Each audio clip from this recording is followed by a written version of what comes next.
Hello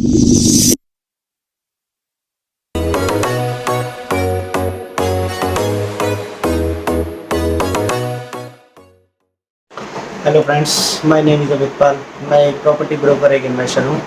जैसा कि मैंने अपनी पिछली वीडियोज़ में आप सभी को इन्वेस्टमेंट्स के कुछ इंस्ट्रूमेंट बताए थे और उसमें मैंने कुछ कैटेगरी भी डाइवर्सिफाई की थी, जैसे कि 1 से 10 लाख के इन्वेस्टर्स जो हैं और 10 से 50 लाख के जो इन्वेस्टमेंट करने वाले इन्वेस्टर्स हैं, उनके लिए इतनी फंडिंग में कौन सी इन्वेस्टमेंट अच्छी रहेगी जिससे वो एक बेटर रिटर्न्स ले सकें, बिना किसी लोन के, बिना किसी कर्ज के, बिना किसी लेकिन लोन, अगर हम लोग बात करें लोन की, तो लोन अपने आप में एक ऐसा इंस्ट्रूमेंट है, अगर उसका सही तरीके से इस्तेमाल किया जाए तो हम उससे पैसे भी कमा सकते हैं। अब आप सोच रहे होंगे कि लोन से पैसे कैसे कमा सकते हैं। सर, लोन से पैसे कमाए जा सकते हैं, डेफिनेटली कमाए जा सकते हैं, और बहुत सारे हमारे आगे ऐसे एग्जाम्पल्स हैं जो लोग लोन से भी पैसे कमा रहे हैं। सर, लोन, जैसा कि मैंने बताया था कि इन्वेस्टमेंट करने से पहले हर इंसान को अपनी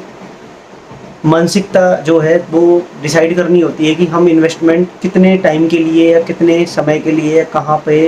या किस टारगेट या किस पर्पज़ के लिए कर रहे हैं। तो इसी तरीके से सर, लोन लेने से पहले भी हमें हमारी मानसिकता या हमारे जो टारगेट्स होते हैं ना,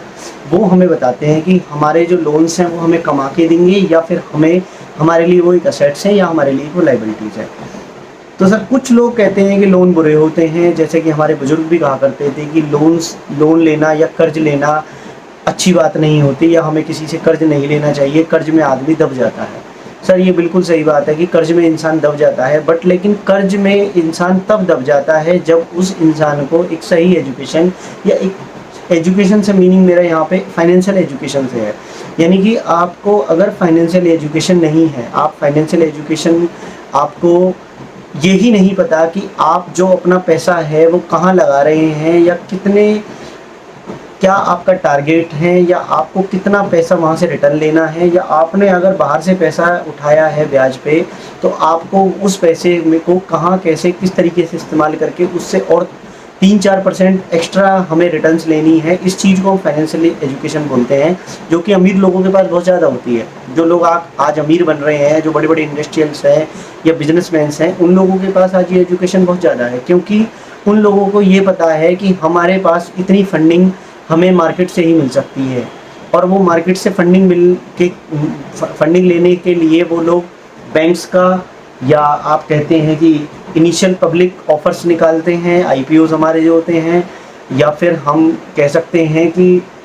एनएफओज निकालते हैं। तो ऐसी बहुत सारी चीज़ें हैं जिनसे वो अपनी फंडिंग इकट्ठा करते हैं, और वो फंडिंग इसलिए लोगों से इकट्ठा करते हैं कि उन लोगों को ये पता है कि वो अपने बिजनेस में जब पैसा डालेंगे तो वो वहाँ से उससे ज़्यादा की रिटर्न्स ले लेंगे, और उन अपने इन्वेस्टर्स को कुछ परसेंट पैसा देके ही वो उन लोगों को खुश कर देंगे। तो सर, अब बात आती है कि चलो ये तो एक हो गया टॉपिक अलग, लेकिन हम अब मेन मुद्दे की बात पे आते हैं कि लोन कैसे अच्छे होते हैं और कैसे बुरे होते हैं। सर, जो लोग अपनी मेंटलिटी को जब लोन लेते हैं तो अपनी मेंटलिटी में उस लोन को लेने से पहले ये डिसाइड कर लेते हैं कि हमें इससे अपनी असेट्स क्रिएट करनी है, तो उन लोगों के लिए तो लोन होते हैं सर अच्छे। और जो लोग लोन लेते हैं अपनी ज़रूरतें पूरे करने के लिए, जो कि हमारा एवरेज क्लास आदमी है, जो आज ये बोलता है कि हमें लोन नहीं लेने चाहिए, लोन बहुत बेकार चीज़ है, लोन में आदमी दब जाता है, तो सर वो इंसान अपने लिए लायबिलिटी क्रिएट करता है लोन लेने के बाद। यानी कि आप लोन, कैसा भी लोन उठा लो, उसके 2 तरीके हैं लोन को यूज़ करने के। जैसे कि मैं बात करता हूँ कि सबसे पहली कैटेगरी में आ जाता है हमारा पर्सनल लोन। लोग पर्सनल लोन 2 तरीके से, दो रीज़न से लेते हैं। एक बंदा होता है जो पर्सनल लोन लेता है अपनी असेट्स, यानी कि अपनी कोई भी ऐसी जगह वो पैसा इन्वेस्ट करेगा, या तो वो स्टॉक मार्केट में पैसा लगाएगा अगर उसे नॉलेज है, डिलीवरी में ही लगाए चाहे, या वो अपने म्यूचुअल फंड में लमसम में पैसा लगाएगा, या वो गोल्ड में पैसा लगाएगा। तो उसको ये आइडिया होता है कि बाज़ार आज ऐसा चल रहा है कि मैं उससे जो 11% में साल की रिटर्न, रेट ऑफ इंटरेस्ट पे जो मैंने लोन उठाया ना, पर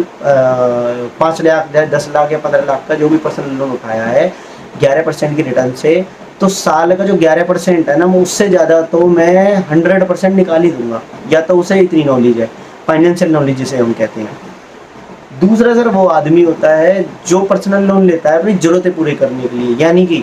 उसने लोन लिया है कि अपनी बच्चे की किसी शादी के लिए या एजुकेशन के लिए, या फिर मैं कहता हूँ कि उसने लोन लिया है अपने किसी फॉरेन टूर के लिए, या फिर उसने लोन लिया है अपने घर में रिपेयरिंग के लिए। तो सर वो लोन कहीं ना कहीं उस बंदे के लिए लायबिलिटी है, क्योंकि देखो उस लोन से कहीं से उसे इनकम्स नहीं आ रही, जो उसने पैसा बैंक से लिया है उस पर वो ब्याज दे रहा है, इसलिए वो उसके लिए होगी लायबिलिटी। और दूसरे बंदे के लिए असेट्स इसलिए होगी क्योंकि वो उससे कमा रहा है।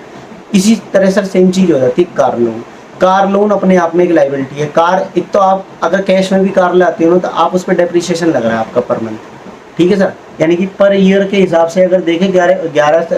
9 से 10% का तो आप उस पर इंटरेस्ट दे रहे हो, फिर उसमें डेप्रिसिएशन लग रहा है, यानी कि आपने जो लोन पे कार ली है ना वो तब तक आपके लिए असेट्स नहीं है जब तक आप उस कार को कहीं काम पे ना लगा दें, यानी कि किसी ऑफिस में लगा दें या फिर उसमें कहीं उबर ओला में चलाएं। जब आप ऑफिस जा रहे हैं तो इनड्राइव पे डाल दें, जैसे कि आजकल इनड्राइव जो है या रैपिडो जो है वो एक ट्रेंड की ऐप है, तो बहुत सारे लोग इसको कर भी रहे हैं, ठीक है सर। तीसरी चीज़ आ जाती है हमारी अपना होम लोन। सर कुछ लोग होम लोन लेते हैं अपना रहने के लिए, घर खरीदने के लिए, अपने रहने के लिए फ्लैट खरीदते हैं, और कुछ लोग लोन लेते हैं, होम लोन लेते हैं कुछ ऐसी प्रॉपर्टी बाई करने के लिए जहाँ से उसको एक इनकम स्टार्ट हो जाएगी, यानी कि रेंटल इनकम स्टार्ट होगी। तो सर वो चीज़ उस बंदे के लिए होगी इन्वेस्टमेंट के पर्पज से, क्योंकि वहाँ प्रॉपर्टी एप्रिसिएशन भी हो रहा है और पर मंथ का उसे अपना रेंट भी आ रहा है। तो सर ये कहीं ना कहीं इस बंदे ने अपने लिए असेट्स क्रिएट कर ली, यहाँ इन्होंने लायबिलिटी। तो सर इसीलिए कहा जाता है कि अमीर आदमी अमीर इसलिए बन रहा है क्योंकि उसको फाइनेंशियल नॉलेज है, उसको ये पता है कि मैंने बैंक से पैसा लेके मुझे कहीं ऐसी जगह पैसा अपना डालना है अपने बिजनेस में कि मैं वहाँ से बैंक से जो मैंने 11% या 10% लिया है ना, 10% रेट ऑफ इंटरेस्ट पर साल के हिसाब से मैंने लिया है रिड्यूसिंग में, तो वो पैसा मेरा कहीं ना कहीं उससे 3 से 4 गुना ज़्यादा तो पैसे मैं आराम से कमा ही लूँगा। तो वो लोग इसलिए अमीर बन रहे हैं, रुझान रेगुलरली वो बढ़ते ही जा रहे हैं। उनकी बैलेंस शीट बताती है कि इस बंदे के पास इतनी जो है ना लोन्स की लायबिलिटी है और इतने इसके पास असेट्स हैं और इतने इसके प्रॉफिट्स हैं और इतने इसका CGR है, इतना इसका ये है, इतना इसका वो है। तो दुनिया भर की चीज़ें आपको बैलेंस शीट में जो है ना पता लग जाती हैं, उसकी लायबिलिटी और असेट्स दोनों ही पता लग जाती हैं। तो इसलिए सर मैं कहता हूँ कि जो लोन होते हैं ना उनको अच्छा बुरा मत बोलो, उनको यूज़ करना सीखो। अगर आप लोन्स का यूज़ करना सीख गए ना तो आपको अमीर बनने से कोई नहीं रोक सकता, सीधी बात ये। तो सर मैं इस वीडियो को और ज़्यादा लंबा ना करते हो ना, सिंपल इसी आंकड़े पे या इसी बात को यहीं पे ख़त्म करते हुए सिर्फ आपसे इतनी बात बोलूँगा कि अपनी फाइनेंशियल एजुकेशन बढ़ाएं, अपने इन्वेस्टमेंट कहाँ आप कर रहे हैं उन चीज़ों की पहले नॉलेज लें, उनके ट्रैक रिकॉर्ड को ट्रैक करें, 4-5 साल का डाटा देखें, चाहे आप गोल्ड में करें, चाहे आप कहीं भी, चाहे आप स्टॉक मार्केट में करें, चाहे आप म्यूचुअल फंड में करें, हर चीज़ को देखभाल के करें, किसी के कहीं में आके किसी भी ऐसी स्कीम में ना फंसें। और अगर आप लॉन्ग टर्म इन्वेस्टर हैं तो बहुत ही अच्छी बात है, तो आपको कहीं भी कैसी भी कोई प्रॉब्लम्स नहीं होंगी, क्योंकि आप लंबे समय तक खेलने वाला खिलाड़ी हमेशा मैदान में लेट तक टिका रहता है और वो लंबा ही चलता है, यानी कि वो अच्छा खासा रिटर्न ले लेगा और उसे कहीं भी कैसी भी कोई दिक्कत नहीं आएगी। तो सर इस वीडियो को मैं यहीं ख़त्म करते हुए आपसे विदा लेता हूँ। नमस्कार।